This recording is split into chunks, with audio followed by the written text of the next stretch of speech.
Hein? Ok. J'ai envoyé le texte par WhatsApp. Hein. Vous l'avez, Damien? Oui, c'est bon. C'est bon, on y va. Alors, donc, d'habitude, enfin, depuis des années, nous étudions à 9h, 9h15, 9h, bon, on étudie des livres du Maharal depuis environ 10 ans. Et là, l'idée m'est venue, comme on est entre Pessah et Shavuot, Ok. le Maharal, Aïl, Aïe. voilà. Donc, comme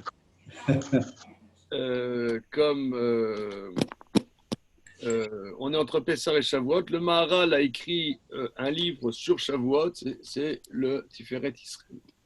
Bien évidemment, on n'aura pas terminé à Shavuot, mais disons, ça nous met un peu dans le sujet.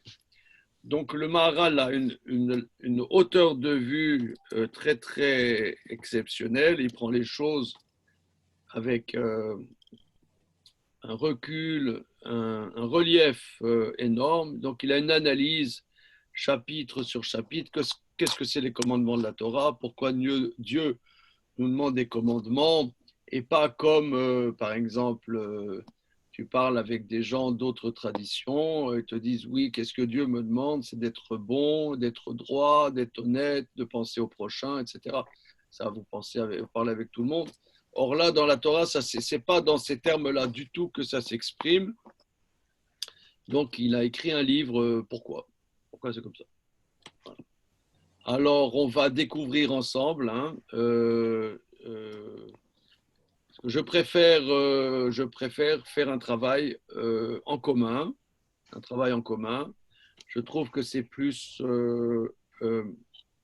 Ça paraît. Il y a des gens, bien évidemment, comprennent pas ma démarche.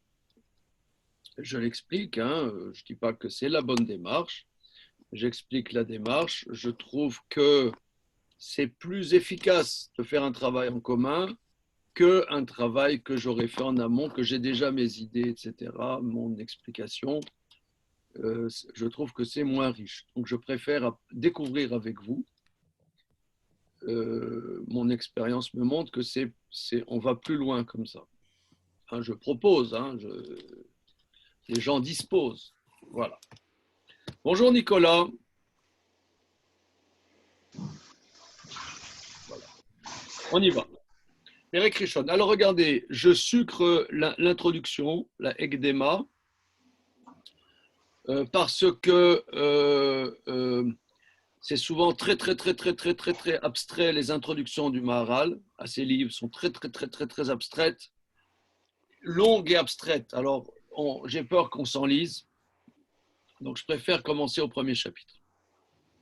Eric Richon. An Ibrahim, alors encore une fois, l'intérêt est qu'il y ait un travail en commun. S'il y a quelque chose qui ne va pas, vous avez une remarque, une question, vous intervenez. Je quémande cela. Voilà. An Ibrahim, Asher bara Hashem Idbarar Ba'olamo, Kulam Em Poalim Ba'olam, Asher Nivraobo. וכל אחד לפי מעלתו וחשיבותו גודל פעולתו. An Ibrahim Asher bara Hashem Idbara Ba'olamo, les réalités créées que Dieu a créées dans son monde, toutes agissent dans le monde dans lequel elles ont été créées. C'est-à-dire, toutes les créatures que Dieu a créées agissent dans le monde que Dieu a créé, ont une action. Kol echad, le fi malato vechashivuto, godel poulato. Chaque réalité créée, selon son niveau et son importance, sera la grandeur de son action. הנה השמיים וכל צבע השמיים כולם פועלים מסביב ברקיע פועלים בתחתונים כמו שברם השם יתברך וסידר אותם. Les cieux et toutes les constellations célestes agissent, tournent dans le firmament et agissent dans les réalités inférieures selon ce que Dieu les a créés et les a organisés. C'est-à-dire que la conception du Maharal est la conception pendant des millénaires que les constellations, les astres agissent selon une organisation voulue par le Créateur dans les réalités inférieures dans lesquelles nous vivons. Vechen atartonim kulam poalim. De la même manière, les réalités inférieures, c'est-à-dire du monde dans lequel nous vivons, agissent. Haaretz i shepoelet umotzia tzimcha. Ekol asher uyotse min haaretz i poelet. La terre agit, fait sortir les végétaux, et tout ce qui sort de la terre est l'action de la terre. Vechen amayim poalim marvim matzmichim adama. De même, l'eau agit, abreuve, fait pousser la terre, fait germer la terre. Arouar gamken megadel akol kemo sheu yadoua. Le vent fait pousser tout comme il est connu. Vous connaissez ça? Vous connaissez ça? Que le vent fait pousser, participe à la croissance des végétaux. Oui, oui, oui. On peut développer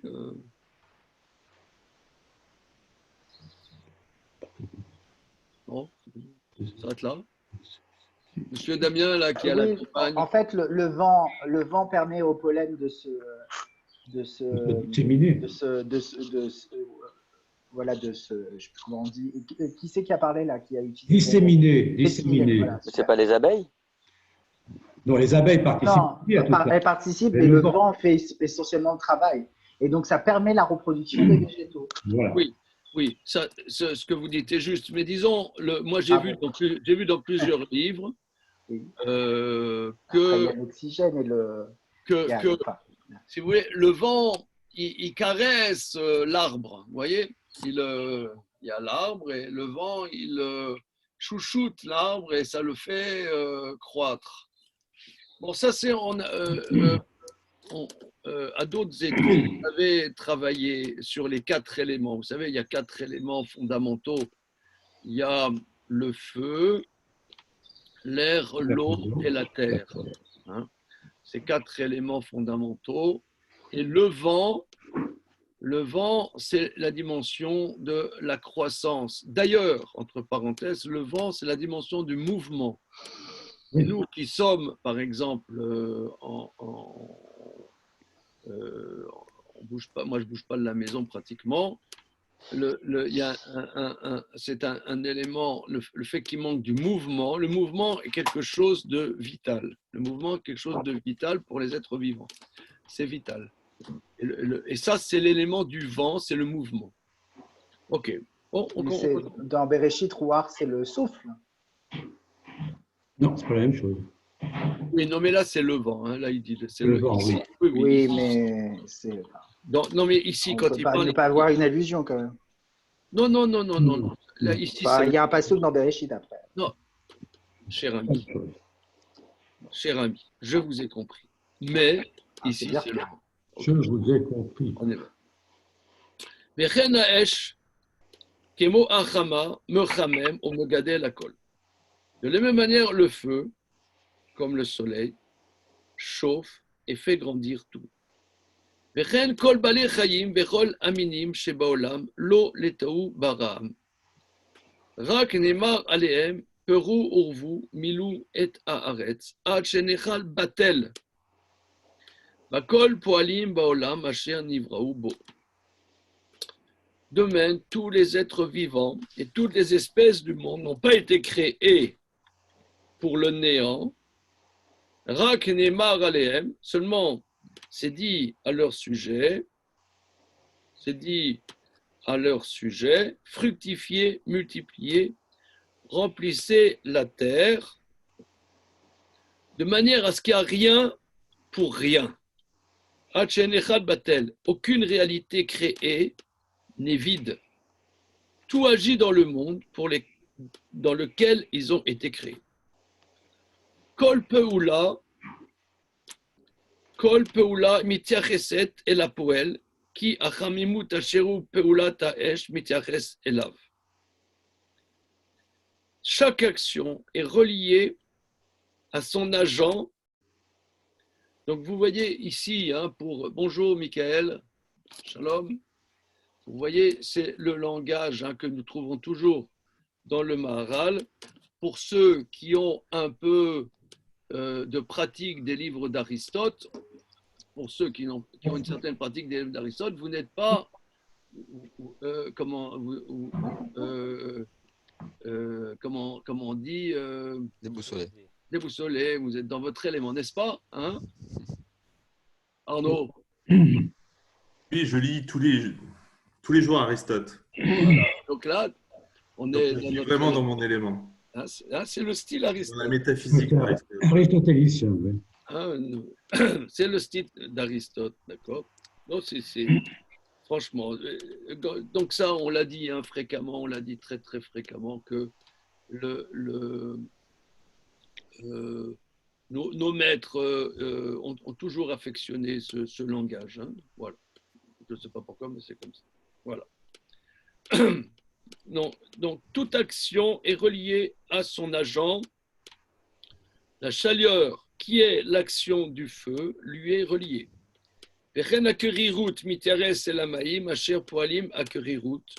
De la même manière, le froid est lié à l'eau qui agit dans l'ordre du froid.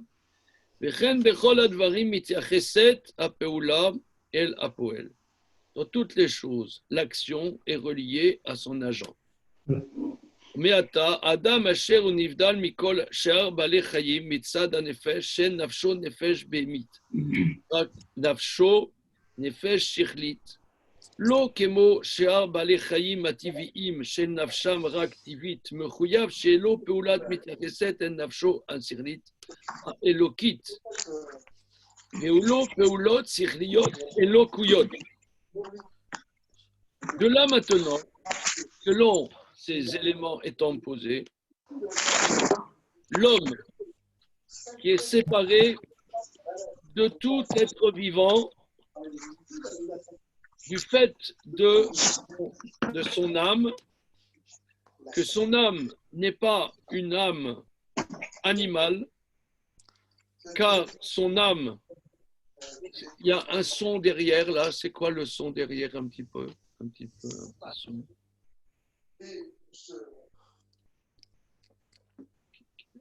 Oui, bon.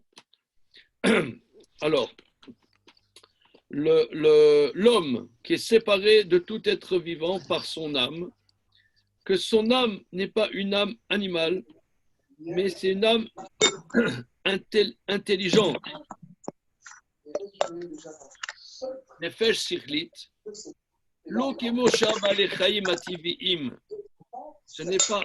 Excusez-moi, il y a un son que j'entends derrière là. Ça y est, maintenant j'entends plus.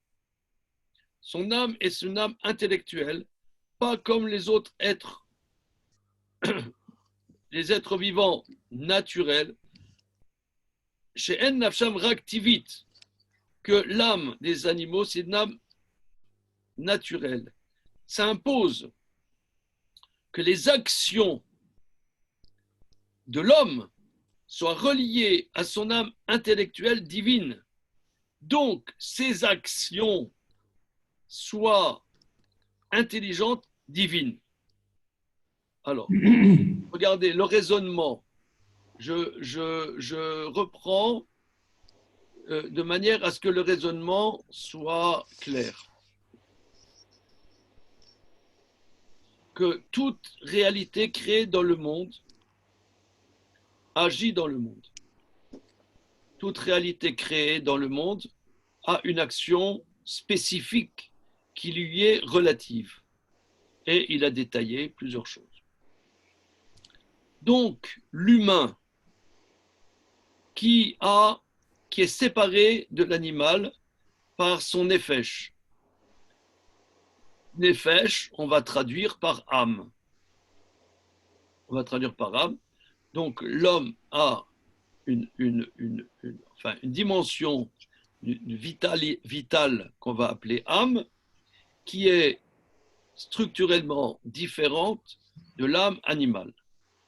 Du fait de son âme, si il y a une différence au niveau de sa structure qui est le nefesh sikhili et loki, qui est lié à quelque chose de divin qui s'appelle l'intellect, cela impose que les actions humaines doivent être liées à sa spécificité et ces actions doivent être de l'ordre d'un sikhli et eloki. Vous voyez ici que ça s'oppose. Alors là, les amis, j'ai besoin de vous. Ça s'oppose au cogito cartésien. Oui ou non? On peut dire la même chose. Regardez les mecs, à 9h20 du matin, un dimanche. C'est bon, non? Oui. Qui fait votre race là? Hein? Est-ce que vous êtes d'accord que ça s'oppose au cogito cartésien? Oui ou non? Est-ce que je me trompe? Ça s'oppose, mais ça met quand même l'intellect comme une valeur très importante. Comment? Certes, ça s'oppose, mais le concept de Sechel est quand même relié à quelque chose de divin. Ou en tout cas, ça a son importance dans la spécificité de l'homme, l'intellect. Quand bien même il n'est pas la condition d'être de l'homme, il a son importance. C'est la condition d'être de l'homme. C'est la condition d'être de l'homme. Mais si l'homme a une dimension qui le définit, qui est la dimension de l'intellect, cela impose que ses actions doivent être relatives. Ses actions dans le monde doivent être relatives à sa dimension d'intellect divin. Or ça, cette dimension d'action n'est pas une dimension que je ne sais pas si ça se trouve dans la philosophie occidentale. Je ne sais pas, messieurs. Ah, donc ce serait genre, je pense donc j'agis plus que je pense donc je suis, quoi. Je pense donc j'agis. Oui. Je pense donc j'agis, c'est non pas je pense donc je suis. Voilà. Regardez, moi je me targue pas d'être un connaisseur. Je peux faire des erreurs. Mais il me semble que là, c'est un point fondamental. Et il commence son livre là-dessus, vous voyez, parce qu'il va, puisque son livre, c'est quoi les mitzvot? Parce que pourquoi vous discutez, je ne sais pas si vous discutez des fois avec des gens. On essaye. Tu sais, le mec, On n'a pas. vous discutez des fois. Ou alors, discuter par exemple avec je sais pas moi, avec un non-juif, disons, comme qui dirait, qui aime réfléchir, ou qui a un certain niveau. Il va te dire, moi dans ma vie, ce qu'il faut, c'est que je sois droit et bon. Vous parlez par exemple avec des musulmans pieux, hein, ils vont vous dire ça. Ça ressort au bout de 5 minutes. Là, au bout de 5 minutes, lui, il parle que ce n'est pas tant un devoir des cœurs, mais un devoir des cœurs que dimension d'action spécifique. Donc, je reprends la formule que Grégoire a synthétisée. Je propose de relever ce point. Ici, je pense, donc j'agis. Voilà. Ça c'est un point. Nous allons continuer. Aussi, on pourrait dire j'agis, donc je suis. Comment? On pourrait dire aussi j'agis, donc je suis. Bon, ça, oui, non, ce que toi tu dis, c'est juste. Pour compléter ce que dit Grégoire. Oui, c'est juste, mais c'est pas ce que tu dis est très juste, hein. C'est ce que c'est J'agis donc je suis, tu dis. Non, je disais, Avzek, Michila. Michael, Oui. Philippe Pariset. Ah, pardon, excusez-moi. Tu dis, j'agis Oui, donc je suis. oui, donc ce qui est vrai, c'est que la pensée conditionne les actes, mais pour exister, c'est pas uniquement quelque chose qui est du domaine de la pensée, parce que tout le monde pense, et on peut penser à n'importe quoi, mais c'est l'application d'une pensée, comment dirais-je, organisée, qui va créer, qui va donner des actes. Et c'est ces actes-là qui font qu'on est quelque chose. Oui, oui. Parce que penser, on peut toujours penser du début de la journée à la fin de la journée. Non, C'est pas pour autant qu'on a été quelqu'un. Oui, oui, ça c'est très bien, mais c'est très bien. C'est pas ce qu'il dit, si tu veux. Hein. Nous, on est dans le Maharal. Oui. Première étape, c'est que chaque réalité se définit par sa spécificité va se concrétiser par son action. Voilà. Ok. Michael. Ouais, deux choses. La première, est-ce qu'au niveau de Descartes, cette fameuse formule très connue de je pense donc je suis, en fait, c'était le résultat de sa recherche pour prouver l'existence de l'homme. Est-ce que j'existe? Et que la pensée est une preuve de mon existence. Oui. Non, ça n'occulte pas qu'il puisse agir. Forcément, c'est juste une preuve de l'existence, pas qu'il doit forcément agir, mais dans toute sa recherche, il ne sait pas si j'existais ou pas. Donc la pensée est une preuve de l'existence de l'homme, mais elle ne veut pas dire qu'elle le réduit à la pensée. Et sur le Maharal de Prague, quand il dit qu'on est défini par l'intellect, il ne veut pas forcément dire que c'est une action. Il veut dire qu'en fait, le fait que peut-être que je sais pas, peut-être que pour le Maharal, la pensée, c'est ça l'action. Je me définis dès que l'homme met en œuvre son sérel et qu'il pense, c'est peut-être pour le Maharal justement ça il y a la Torah qui est maskelet auto, qui met en œuvre son sérel, et c'est ça peut-être l'action, sans prendre le mot poël au sens littéral, je sais pas. On pourrait dire aussi que. Enfin, lui, il Oui, dit que chaque chose dans le monde, définit, si vous voulez, ce qu'il dit, c'est un peu une grille, hein, c'est comme ça. Ça veut dire que chaque chose, chaque réalité créée, sa spécificité va se concrétiser par une action, par une transformation des choses, par une action. Cette action, si l'homme ce qui va le définir, est une nefesh sirlit elokit, une âme intellectuelle, intelligente, divine, cela a comme implication que ses actions doivent être de cet ordre, intelligent et divin. On va essayer de continuer. Hein. Ok, continuons. Alors, voilà. Chez Kevar Amarnou, car nous avons déjà dit, 4e ligne avant la fin de la colonne de droite. Chez Kevar Amarnou, qui colle Peoulat, Tsarir, Chetier, Mitia Reset et la poêle. Car nous avons déjà exprimé que chaque action doit être relative à son agent. ומפני שתמצא האדם משתתף עם שאר בעלי חיים הטבעיים בהרבה פעולות, étant donné que l'homme s'associe aux autres êtres vivants naturels dans beaucoup d'actions, דבר זה בוודאי מצד הנפש החיוני, אשר באדם, אשר בו משתתף עם שאר בעלי חיים הטבעיים, par le fait que du fait de l'âme, alors en termes aristotéliciens, je ne sais pas comment dire, l'âme Riyuni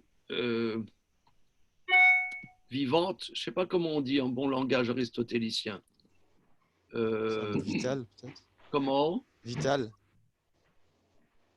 L'âme vitale, oui. L'âme vitale. Il y a un mot très très pro là-dessus que je ne connais pas. Damien, tu n'as pas non. Ok.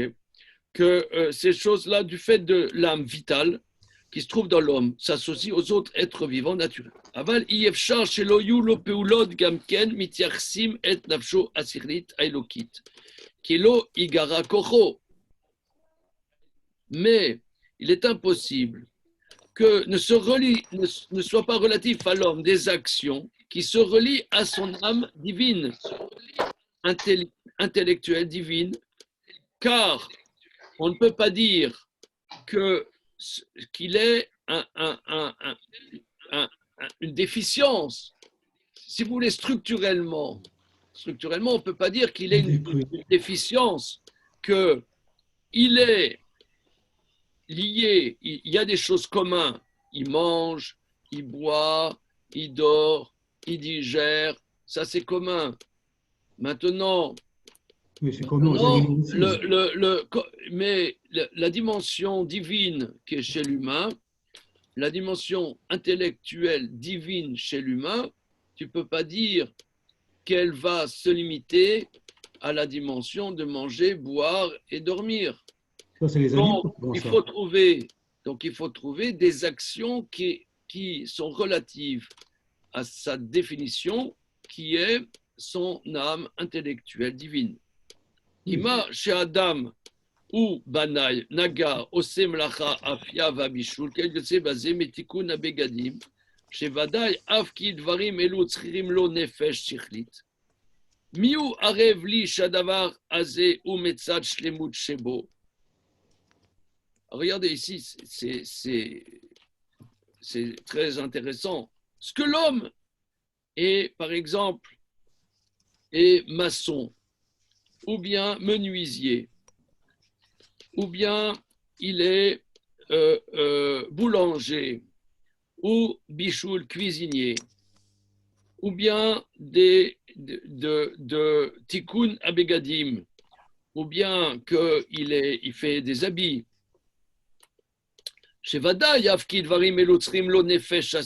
Bien que indubitablement cela nécessite une intelligence intellectuelle. Mais qui peut mettre garant que cela vient par la dimension de perfection de l'humain? Ça veut dire, certes, ça c'est des bibliothèques entières hein, qui sont synthétisées en quelques lignes, qui sont soulevées en quelques lignes. La spécificité de l'humain. Certes, l'humain, prenons un exemple dont on a déjà parlé dans multiples études, l'humain, par exemple, cuit. L'humain cuit. L'humain, la société humaine, souvent, est caractérisée par la capacité qu'a l'homme de cuire, ou bien de coudre.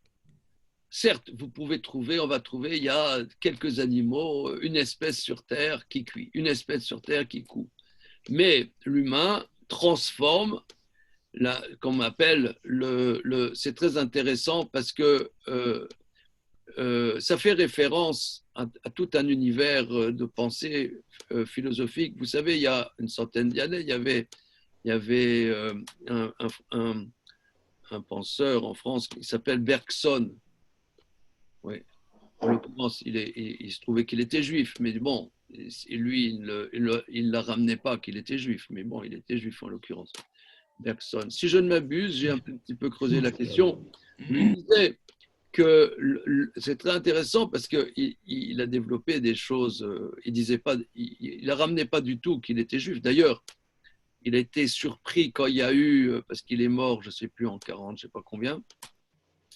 Et quand il y a eu les lois anti-juives, il a été complètement déstabilisé, si je ne m'abuse, par ça. Et je crois qu'il a assumé à la fin le fait qu'il était juif. En tout cas, quoi qu'il en soit, lui dit que la spécificité de l'homme n'est pas sa pensée, mais son action. Il dit, c'est plus, c'est pas la spécificité de l'homme, c'est pas qu'il soit homo sapiens, mais homo faber. L'homme qui agit. Ça, c'est très, très intéressant. En tout cas, lui, il dit, le Maharal, il dit que l'homme agit. l'homme fait des actions. Prenons un exemple. Un grand vin de Bordeaux, un animal, il ne peut pas faire. Un grand vin de Bourgogne, Oui. un animal ne peut pas faire. Mais Des Kneder. ouais, un tourne-dos Rossini, un animal ne peut pas faire. Mais est-ce que cette action qui nécessite une pensée, une réflexion, une connaissance, une tradition, est-ce que cela représente la spécificité humaine ou bien est accessoire et secondaire par rapport à la spécificité humaine? Ça, c'est ce qu'il dit. Il dit bien que l'homme qui est maçon, qui est menuisier, par exemple, un ébéniste, ça peut dénoter d'une science extraordinaire. D'ailleurs, il y a les compagnons du devoir, il y a toute une tradition d'ébénistes. Ici, je vous parle du 20e arrondissement, n'est-ce pas? Eh bien, à côté du 20e arrondissement, il y a le rue du Faubourg Saint-Antoine, c'est pas très loin, où là, il y a tous les ébénistes de France. Voilà. Les ébénistes, c'est une tradition. Mais est-ce que le fait d'être ébéniste exprime une particularité de l'homme, un élément spécifique de l'homme, mais il explique la spécificité de l'homme? Ça, c'est that is the question. Il dit, והרי ראוי מחויב שהוא לא פעולות אלוקיות שיפעל בעולם אשר ברור כפי מעלת נפשו אלוהית. Il est légitime et s'impose que l'homme ait des actions divines, qu'il agisse dans le monde dans lequel il a été créé, selon la spécificité de son âme divine. אולי כל הדברים האלו אשר זרענו הם מצד חיסרון שבאדם. Je dirais même peut-être que ces actions de transformation du monde, ça veut dire d'être maçon, d'être menuisier, d'être pâtissier, d'être cuisinier et de fabriquer des vêtements. Peut-être est-ce du fait de la déficience de l'homme et pas de sa qualité humaine. Alors là, vous voyez, là, il rajoute un élément. Ah ouais, c'est énorme. Nous, ce qu'on pense que c'est la grandeur de l'homme, peut-être est-ce, au contraire, par les déficiences de l'humain, par une chute même de la dimension humaine. Il parle de l'homme avec un grand H. Comment? C'est l'homme avec un grand H, c'est l'homme en général ou c'est pas forcément non, le. C'est l'humain. Oui, chacun. Non, pas que les juifs, ça veut dire, c'est pas forcément l'âme Israël. Mais on ne comprend pas pourquoi ce serait une déficience, dans le sens que dans la Torah, on demande de créer une civilisation, de créer un temple. De créer, monsieur s'avance, de créer une civilisation. Où as-tu vu ça? On a la Torah, on parle, bon, je schématise, je vulgarise peut-être, j'en sais rien. Mais bon, on a la Torah, on est 40 ans dans le désert, ça va pas. Après, on rentre en Israël et on fait quelque chose, quoi. On construit un truc. Donc, il faut des charpentiers, il faut des. Déjà dans le désert, on construit. Il faut un temple, il faut. Voilà. Donc, je vois pas pourquoi ça ferait partie d'une déficience. Si la finalité est quelque part une présence divine, d'accord, mais voilà, tout. D'accord. Alors, bon, c'est J'arrête très, là. non, mais c'est parfait, c'est très, très bien. Là, vous voyez, regardez, le monsieur, il vient de commencer, on a fait 25 lignes, il a touché des choses quand même, c'est très, très, ce que toi tu dis, c'est très, très important. Et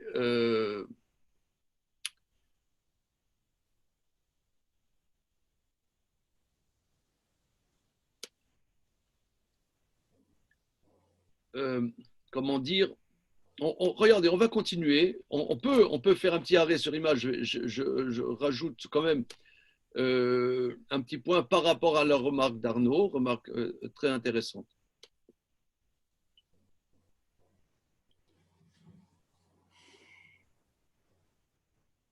Il y a un auteur qui aborde systématiquement la question posée par Arnaud. C'est Rabbi Yitzhak Avrabannel. Rabbi Yitzhak Avrabannel, qu'on appelle Don Isaac Avrabannel. Permettons-nous de l'appeler Don Isaac Avrabannel, puisque c'était Don Isaac Avrabannel. Lui, il dit que la faute de la tour de Babel,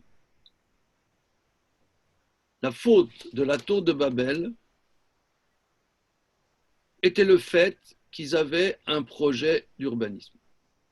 Pour lui, ça correspond à la faute d'Adam de se donner un but dans la transformation du monde. Ça c'est Avrabannel. Et lui, il dit d'ailleurs, il dit que les deux fils d'Adam et Ève, Caïn et Abel, un était berger et l'autre était agriculteur. Il dit le fait qu'il était agriculteur, déjà, c'était la faute. Il a entériné la faute d'Adam, son père. Que le travail de la terre, l'investissement de la transformation du monde est déjà la faute. Tandis que le pasteur, qui est avec ses petits troupeaux, comme on voit, dit-il, que les patriarches, Moïse, David, étaient pasteurs, parce que le pasteur, il ne transforme pas, il vit comme un nomade et il n'a pas de projet, il vit. Ça, c'est Avrabannel. Hein. Je dis, c'est Avrabannel, mais c'est le sujet quand même. Hein. C'est le sujet. Mais, Gérard, oui. Je vais vous poser une question. Malgré tout, quand ils sont dans le désert… Qui c'est qui parle? C'est Nicolas. Oui.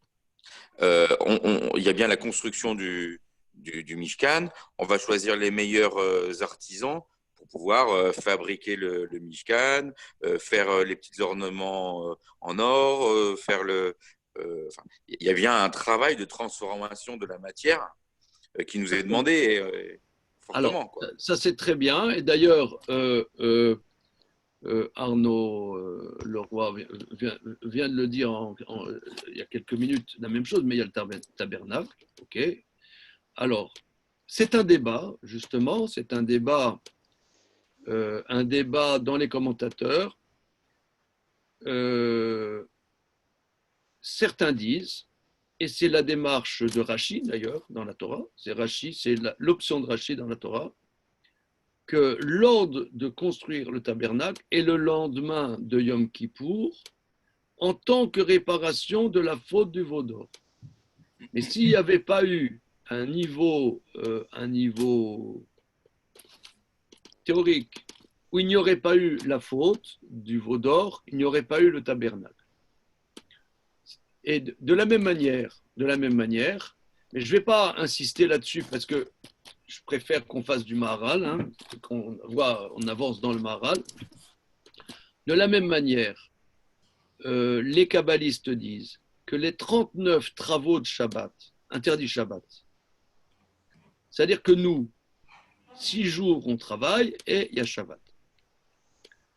Maintenant, les travaux interdits Shabbat sont les travaux, comme vous venez de dire, Nicolas et Arnaud, relatifs à la construction du tabernacle.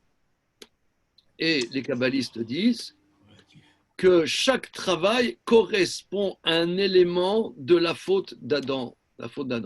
C'est-à-dire, si Adam n'avait pas fauté, il n'y aurait pas eu ces transformations du monde. Maintenant qu'il y a eu la faute d'Adam, et on dit que quand ils ont reçu la Torah au Sinaï, la faute a été réparée avec le veau d'or, ils sont retournés dans la faute. Ça veut dire que maintenant, on est dans cette réalité et on doit, comment dire, je ne sais pas moi, arriver quelque part à l'intérieur de la situation post-faute, transcender cela et arriver à insérer une dimension, sortir de la faute à l'intérieur de la réalité de la faute. Et ça, c'est la construction du tabernacle qu'on ne doit pas, et Shabbat, il devait s'arrêter. Donc le Shabbat, quelque part, on se retrouve comme avant la faute. Les micro-transformations du tri, prenons par exemple le tri, on doit trier toute notre réalité, on trie. On a fait une récolte de blé, tu ne peux pas prendre le blé comme ça et le moudre, tu vas foutre en l'air tout. Alors il faut trier les grains, les bons grains, machin, tout. Ça, cette réalité du tri, ça c'est une réalité post-faute. C'est vrai que trier, c'est une action éminemment humaine, cuire, c'est une action éminemment humaine, mais qui est quelque part investie dans la faute. Et c'est d'ailleurs ce que le Maharal va développer tout de suite, c'est ce qu'on va voir. Hein. Mais sauf Kiddushin. À la fin du traité Kiddushin, Pébet, c'est la dernière Mishnah du traité Kiddushin. Tanya. Rabbi Shimon Rabbi Elazar Omer. Rabbi Shimon Rabbi Elazar dit Mais Yamai lo raiti tzvi kayitz vari saval veshoal chenvani ve'em mitparnesim shelo betsaar ve'em lo nivrenu ela lesham sheni vani nivrati leshamesh et koni uma elu shelo nivreu ela lesham sheni mitparnesim shelo betsaar ani shenivrati leshamesh et koni alachat kama ve'kama אלא שרי אותי את מעשיי וכיפרתי את פרנסתי, שנאמר עוונותיכם איתו אלה. עד כאן. Rabbi Shimon Lazar dit, de ma vie, je n'ai jamais vu un cerf kaïtz. Je crois que kaïtz, si je ne m'abuse, les ketsitzot, c'est les figues, c'est les figues sèches.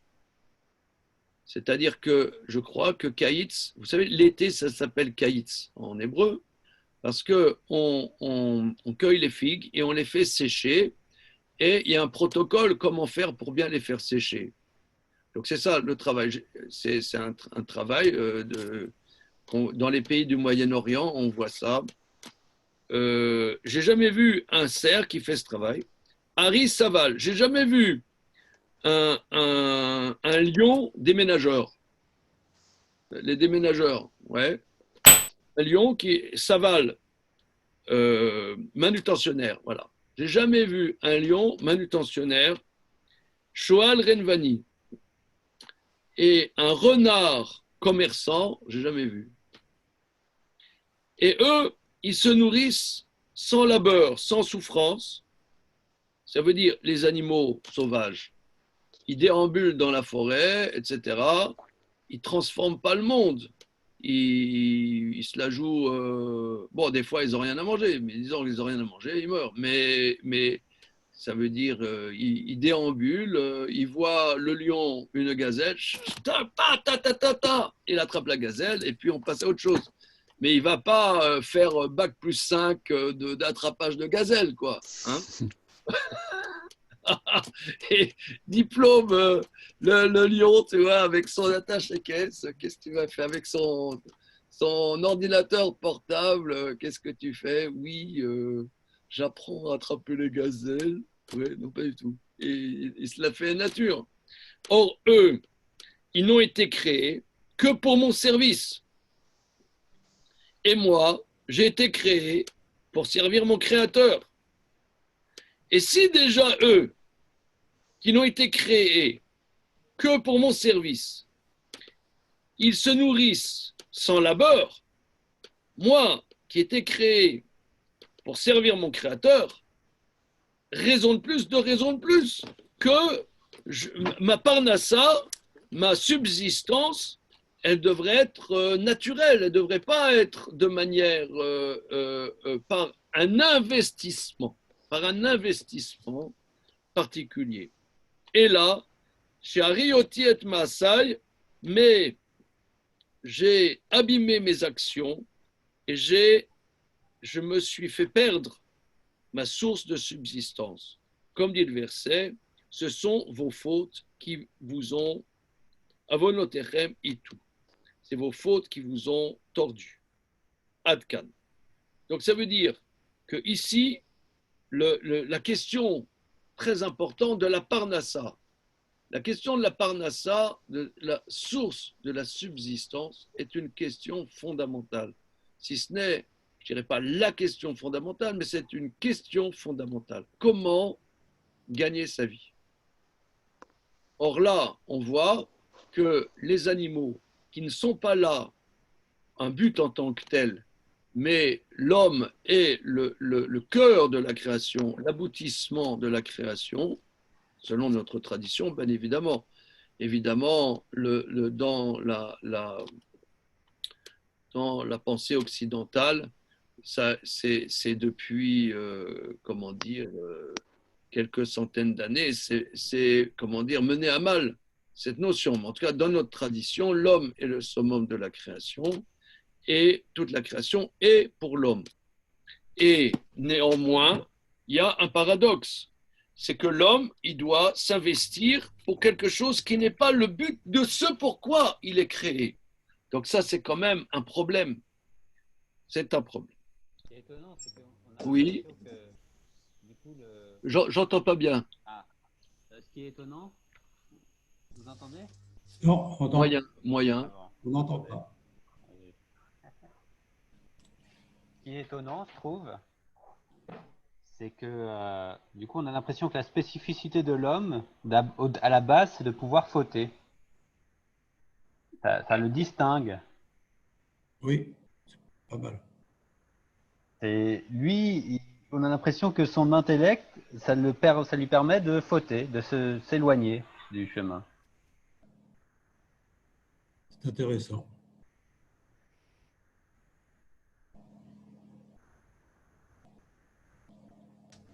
Oui, mais encore. Bah, je sais pas, je trouve ça étonnant. C'est juste. Oui. D'accord, ok. Dont acte, hein. On va essayer de voir qu'est-ce qu'on va faire avec ça. D'accord, ok. Alors, on y va. Arrêt chez Biarou. Donc, on est la 7e ligne avant la fin de la colonne de gauche. Arrêt chez Biarou. Donc, nos maîtres ont analysé qu'Apeulot vamlachot shose Adam letzorer parnassa enam metzad malat Adam. Donc, par cet enseignement, nos maîtres expliquent que les actions et les travaux que l'homme fait pour le besoin de sa parnassa ne sont pas représentatifs du niveau de l'homme. Aval em lo metzad pechitut vechisaron, mais par le biais d'une bassesse et d'une déficience. Que chez Nivra Adam, lo nivrat imo amlacha, et quand l'homme a été créé, n'a pas été créé avec lui le travail, tikkun begadim, on voit que l'homme était nu, si vous voulez, même si pour nous ça paraît un peu mythique. On voit dans la Torah, l'homme il était nu, il n'avait pas de vêtements. Qu'est-ce que ça nous apprend à nous? Je ne sais pas. C'est ce qu'il va dire. L'homme, il n'avait pas besoin des vêtements.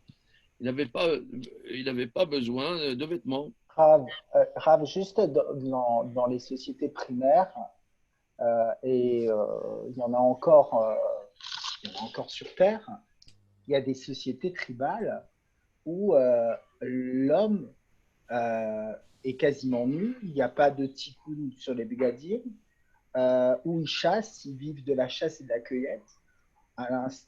Enfin, la civilisation, quand elle a découvert ces sociétés tribales, elle les comparait à des animaux. C'est pas par hasard. Donc, je pose la question, on a l'impression que c'est c'est quand même la civilisation, peut-être ce que disait Arnaud tout à l'heure, c'est-à-dire que quand même, c'est quand même la civilisation qui nous a amenés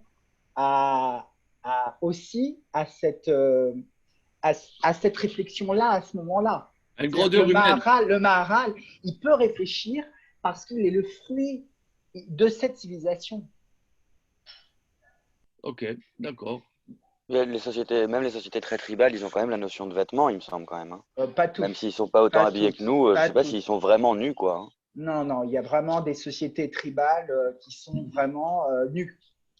Ah bon, d'accord. Certains pygmées, des Ouais, pygmées, ouais. mais Maintenant,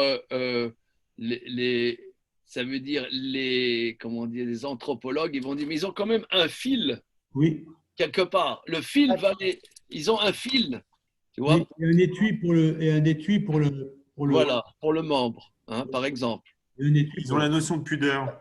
Ouais, il y a où ils ont une plume. Où ils ont une plume. Ouais. non, Ouais, non, Oh, c'est- non, Pas mais- tous, mais il ne faut pas oublier que l'animal aussi parade. Il y a aussi quelque chose comme ça. Donc, ce que je veux dire, c'est dans les sociétés tribales, il y a quand même des sociétés tribales où, par exemple, le nu est vraiment la règle et où la société tribale comment dire, se fond dans cette nature-là. C'est-à-dire qu'ils reproduisent la nature. C'est-à-dire qu'ils ne sortent pas de la nature. oui, Donc, ce que c'est tu simplement. dis. Et d'ailleurs, tu as raison, c'est que ces sociétés qui existent encore aujourd'hui, elles sont ce qu'on appelle animistes, chamanistes souvent, hein. Et le chamanisme est comment dire, se fondre dans l'esprit des animaux, etc. Machin. Ok. Tandis que Adam était prophète et parlait avec Dieu.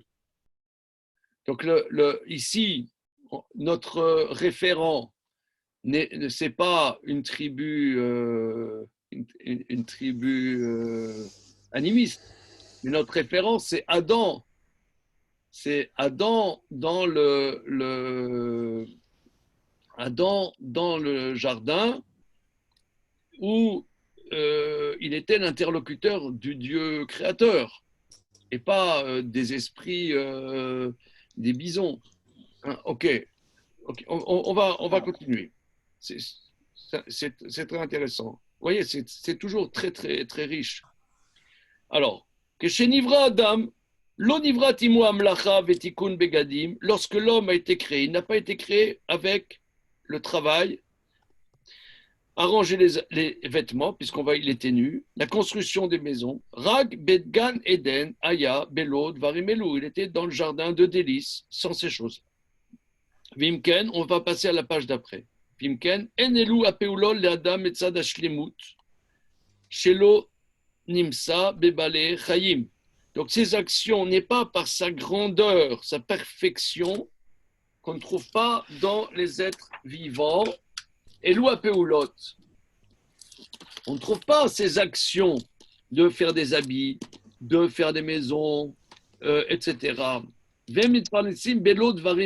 Eux, ils se nourrissent sans ces choses-là. Vimken, Pelot Elu, Em le Adam, Etzat Chisaron, Shechata, mais ces actions sont du côté de l'homme par son manque. Alors, la dimension de chet, c'est une déficience, hein, parce que dans la faute, le terme de faute a plusieurs explications. Hein. Il y a la faute exprès, la faute par erreur et la déficience. C'est l'erreur, un manquement. Le terme chet, c'est un manquement. Par un manquement, il a perdu sa subsistance. S'il n'y avait pas eu cette faute, ce manquement, il n'aurait pas eu besoin de ces choses. Les Zachar Gimel Dvarim, la Beraïta du traité Kiddushin cite trois choses. C'est-à-dire, là-bas, on a vu, je n'ai jamais vu un Tzvi Kayitz, Ari Saval, Shoal, Chenvani. Alors, je veux regarder Kayitz précisément. Moi, j'ai dit, c'est celui qui fait les figues sèches. Je regarde une seconde.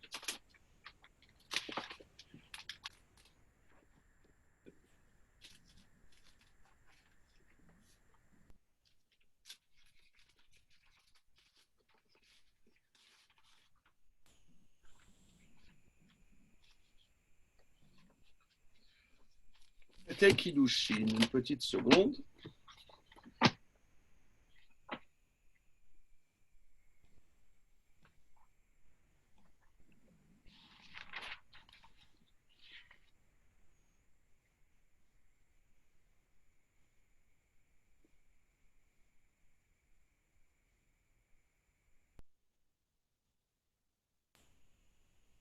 C'est cœur de figue, c'est ça?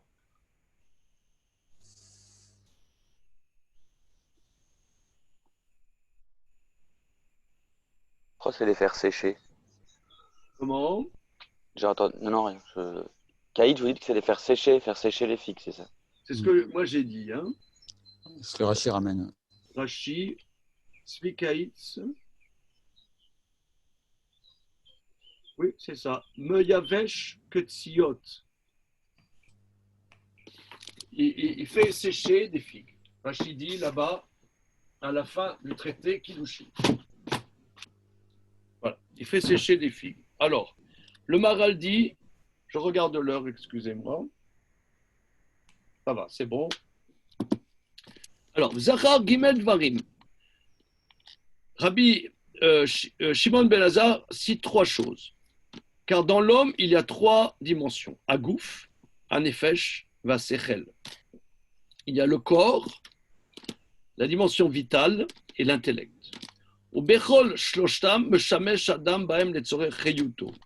Et dans ces 3 dimensions, l'homme utilise pour sa survie.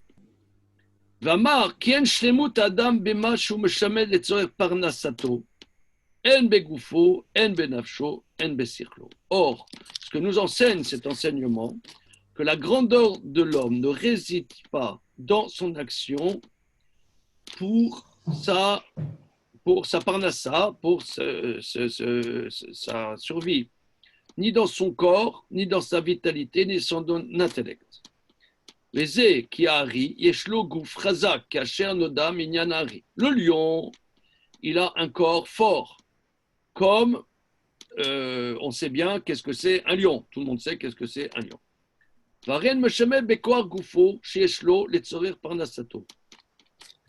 Or, son corps, sa puissance, il n'utilise pas pour sa parnassa. Le car en l'archom machéosé adam begufo shlemut lo. Donc, ce que l'homme, par exemple, il va être un manutentionnaire. Ça, c'est pas la grandeur de l'homme. Parce que dans les animaux, tu ne trouves pas qu'il utilise ça pour sa survie. En vérité, j'ai un peu du mal à comprendre parce que s'il est balèze, le lion, c'est pour courir après les gazelles quand même. C'est quand même sa survie. Donc, bon. Ah, il ne chasse pas, le lion ne chasse pas en réalité. C'est la lionne qui chasse. Et ce sont les lions qui chassent. Le lion, C'est le lion, il se bat pour se battre entre eux. Pour être ce dominant. sont les lions qui chassent en meute. Ouais. Les Ah lions oui? en meute. Ouais. Et après, le lion, il arrive, il Ouais. chasse les femelles et il se repaît de la Ça, gazelle toute fraîche. Ah d'accord, c'est un Ouais. abrère quoi. C'est un féminin. Exactement. Il y a une feignasse de lion. Essaye.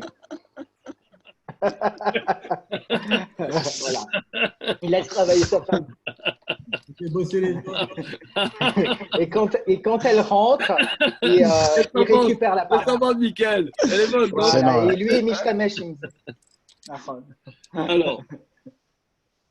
Alors, donc la dimension du lion, c'est la puissance du corps. Kenega d'accord un nafshi par rapport à la dimension de vitalité.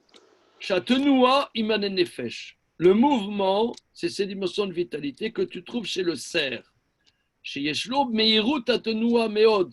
Le cerf, il bouge à toute vitesse. Aré Yeshlo koar zebeyoter. Il a ces dimensions de vitalité particulièrement développées. Aré eno meshameh bekoar ze letzorer parnasato. Or, il n'utilise pas cette vitalité, ce mouvement pour sa parnassa. Bien au contraire, en vérité, il mange tranquille, machin. Quand il mange, il est tranquille. Le fikar amar, l'oraiti tzvikaitz. Je n'ai pas vu un cerf qui fabrique des figues sèches. Dainu, sheye betakel mezonota bekaitz. Oui. C'est-à-dire qui prépare son alimentation en été. Là, il faut un mouvement de ramener la récolte à la maison. Donc, il y a un mouvement. Je ramène, si vous voulez, c'est c'est le camion. Je ramène dans mon camion ce que j'ai laissé dans les champs, etc. Et si je peux me permettre, le cerf, c'est un animal qui est tout le temps, comme toutes les antilopes, les antilopes, sur le qui-vive, continuellement sur le qui-vive de la peur du prédateur. Donc c'est un animal qui a une vitalité qu'il utilise uniquement pour sa préservation contre les prédateurs, parce qu'il fuit. Il est tout le temps sur ses gardes. Tandis que celui qui va faire sécher des figues, il a le temps pour lui. Il n'est pas sur ses gardes. Tandis que le cerf, lui, il est dans l'instant immédiat, dans le millième de seconde. Tandis que celui qui va faire sécher des figues, il a le temps. Il donne au temps le temps. Il donne aux choses le temps de se concrétiser. Ah bah, dit comme ça, c'est plutôt L'opposé bien alors. du cerf. C'est ça qui est intéressant, c'est de voir qu'un cerf, effectivement, qui est dans l'instant au millième de seconde parce qu'il est sur le qui-vive, ne va jamais être quelqu'un qui va faire sécher des figues, qui lui est pas sur le qui-vive, il a le temps pour lui, il laisse le temps se passer. Ces figues, elles seront pour des mois plus tard. Alors, mais quel est la sechel par rapport à l'intellect? L'oraiti shoal chenvani. Je n'ai jamais vu, puisqu'on sait bien que le renard est le parangon de la malice. Voilà.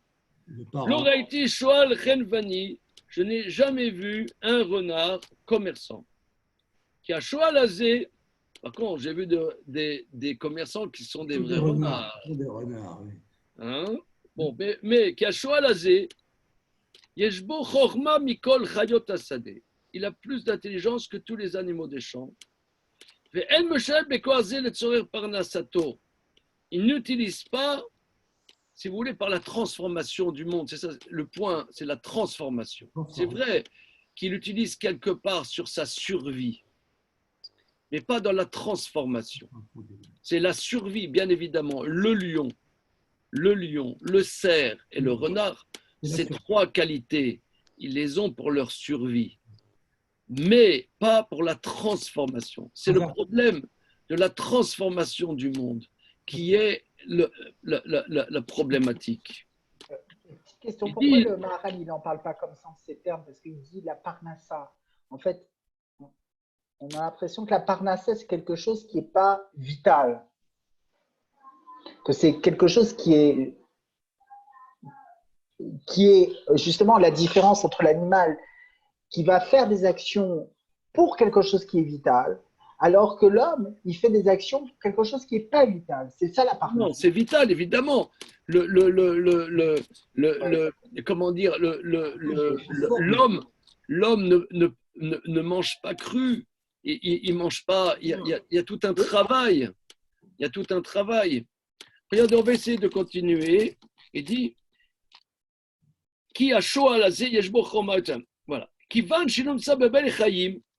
Étant donné qu'on n'a pas vu dans ces animaux qu'ils utilisent ces capacités, les tzorer parnasatam. Alors, j'avoue que moi j'ai un problème et que je pense qu'on partage ce problème puisque oui, ils utilisent ces capacités pour vivre.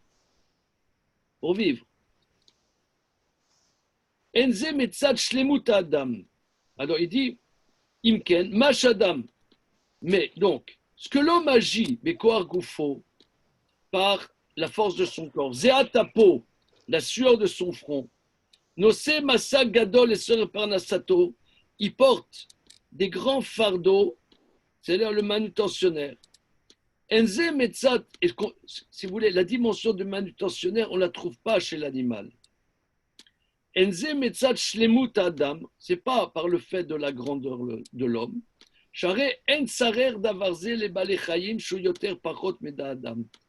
transformation ne se trouve pas chez les animaux qui sont moindres que l'homme. Sauf la fourmi qui peut porter des poids bien supérieurs c'est vrai. À son poids. Et le bousier qui fait des boules de crottin et qu'il peut pousser et transporter alors qu'elles sont 1000 fois plus lourdes que lui Et c'est incroyable. Il y a des insectes, c'est toujours les insectes d'ailleurs, qui sont très forts pour ça. C'est qu'ils transportent ou ils déplacent des masses bien supérieures à leur taille et à leur poids. Ok, d'accord, ok. Mais d'abord, c'est Itrayev lo metzad cheto. Donc, dans la conception ici de nos maîtres, c'est du fait du chet de la faute.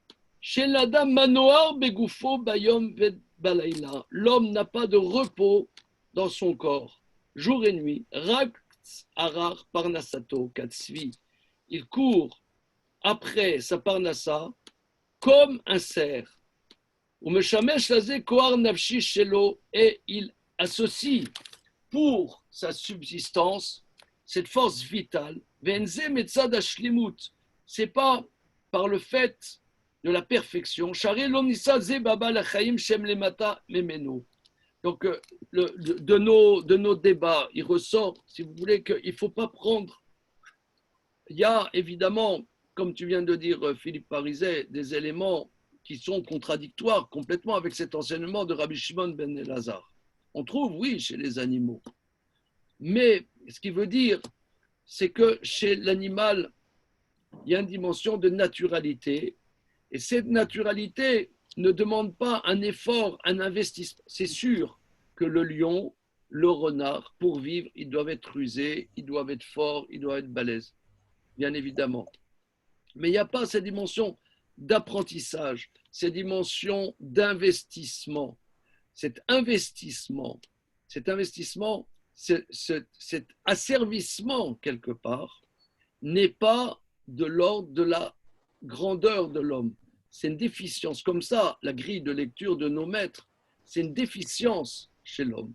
C'est-à-dire que l'animal, il a ses qualités naturellement. Mais l'homme, il va dire, ah, alors j'ai la force, j'ai ça, donc je vais mettre tout ça au service.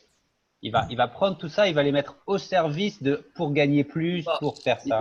Il va les assujettir. Il va les assujettir. Or, la dimension de l'homme, sa dimension, sa spécificité n'est pas là. Elle n'est pas là.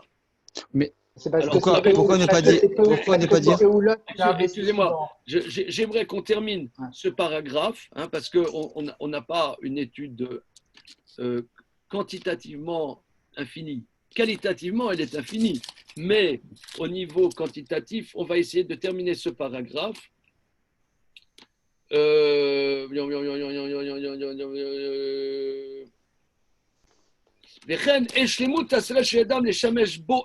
n'est pas de la perfection de l'intellect de l'utiliser pour sa parnassa. C'est ça le point.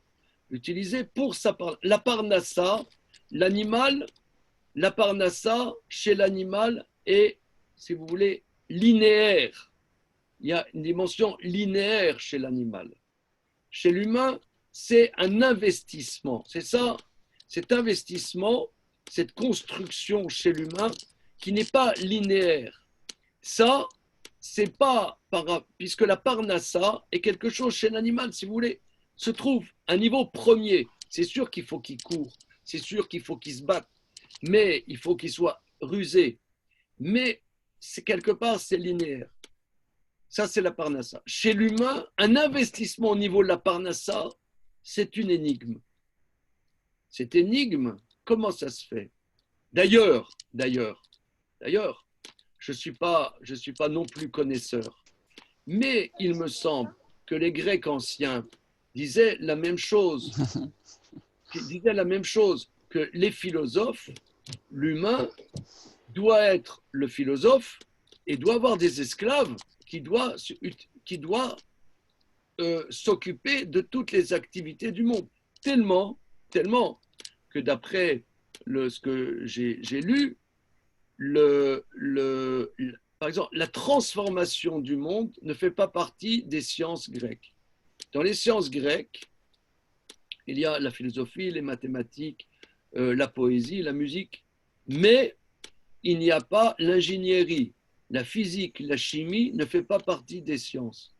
C'est seulement, si je ne m'abuse, à la Renaissance qu'il y a eu une transformation par rapport à ça et qu'on a considéré que la transformation faisait partie des sciences. Mais les sciences chez les Grecs, c'est que des sciences spéculatives et pas des sciences dans la transformation. Ça, c'est un point, si vous voulez, puisque la question a été posée tout à l'heure, est-ce que c'est l'homme juif ou l'homme en général? Il me semble que quelque part, il y a une compréhension de cet ordre-là chez les Grecs. Chez les Grecs, pour eux, la société se devait d'avoir des esclaves qui transforment le monde, qui s'occupent des choses. Le philosophe ne doit pas s'occuper de faire la popote. On disait que les citoyens grecs, c'était environ 10% des gens qui vivaient en Grèce. Les citoyens, c'était 10%. Et tout le reste, c'était pour faire vivre les citoyens. Ouais, le travail était une abomination, oui. Comment? Le travail était dénigré chez Socrate. Donc ça, ce dont on parle ici est une dimension qui n'est pas que juive. Hein. Pas que juive. Ok. Alors, Vimken, Mashadam Shubar, Mikol Shar Balei Chaim, ce que l'homme est complimenté plus que tous les êtres vivants. Raoul Sheulo Peulot Meyuchadot. Mais la différence avec la dimension grecque, c'est que si ce qui est défini un être, sa définition sera dans son action spécifique. Ça, c'est quelque chose, par contre, qui est une innovation.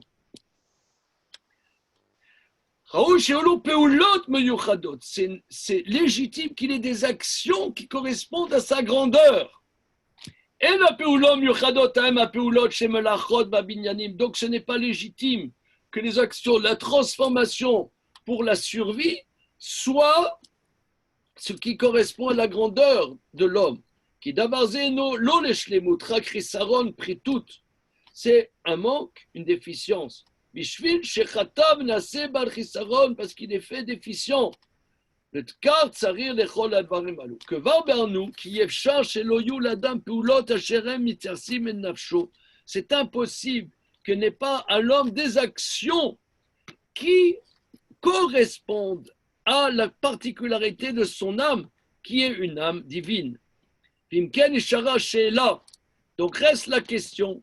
Quelles sont les actions spécifiques reliées à son niveau divin, en cela qu'il a une âme intellectuelle? Il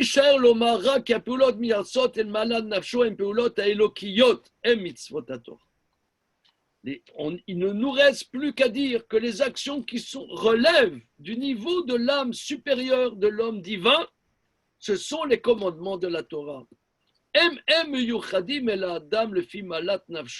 Ce sont des actions qui ne sont pas là pour la construction du monde, qui ne sont pas là pour la survie de l'homme, mais pour la concrétisation spécifique du niveau divin de l'homme.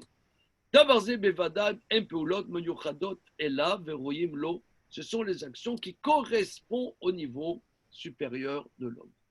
Ok? Donc là, on a vu un texte court, mais qui est d'une richesse, Baruch Hashem, sublime. Ok. Suite, Bezrat Hashem, à la semaine prochaine. Maintenant, on passe à l'étude de Gemara. Merci.